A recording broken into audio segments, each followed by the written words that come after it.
Hi friends, இன்னைக்கு carrot beans பொரியல் எப்படி செய்யறதுன்னு பார்க்கலாம். ஃபர்ஸ்ட் ஒரு பாத்திரத்தை எடுத்து வச்சுக்கிறேன். அதுல 1 டேபிள் ஸ்பூன் அளவுக்கு எண்ணெய் சேர்த்துக்கிறேன். அடுத்து 1 ஸ்பூன் அளவுக்கு கடுகு உளுந்த பருப்பு சேர்த்துக்கிறேன்.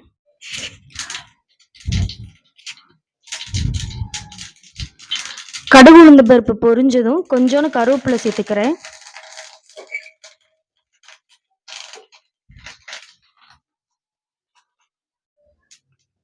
அடுத்து 100 கிராம் சின்ன வெங்காயத்தை சின்னதா நறுக்கி சேர்த்துக்கிறேன்.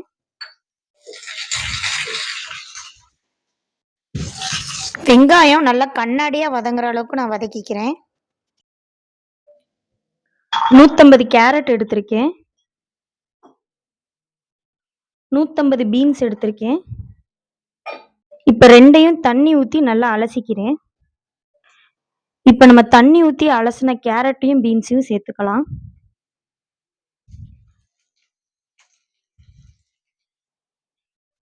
எல்லா காய்கறியும் சேர்த்தாச்சு. இப்போ இந்த எண்ணெயிலே நல்லா வதக்கி விட்டுக்கிறேன்.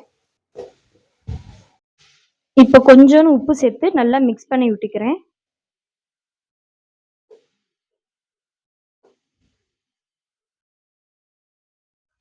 கொஞ்சோண்டு தண்ணி ஊத்திக்கிறேன். இப்போ கொஞ்சோண்டு தண்ணி சேர்த்து நான் மூடி போட்டிருக்கேன். இந்த ஆவியிலே இந்த காய் வேகட்டும்.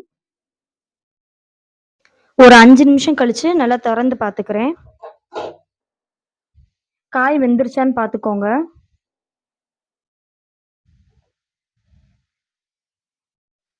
தண்ணிலாம் நல்லா இஞ்சி வந்துருச்சு.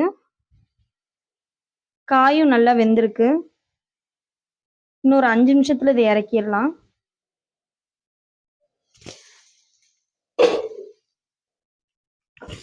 இப்ப பாருங்க, காய் நல்லா வெந்துருச்சு. கடைசியா நம்ம தேங்காய் துருவலை சேர்த்துக்கலாம். ஒரு சில் தேங்காய் எடுத்து இது மாதிரி திருவி வச்சிருக்கேன். அது இது கூட சேர்த்து நல்லா மிக்ஸ் பண்ணி விட்டுக்கலாம்.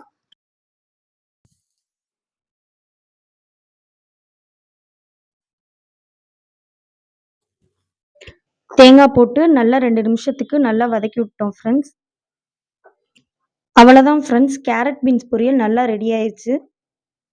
இது ஸ்கூலுக்கு குழந்தைங்களுக்குலாம் வச்சு விட்டிங்கன்னா நல்லா சாப்பிட்டு வந்துருவாங்க.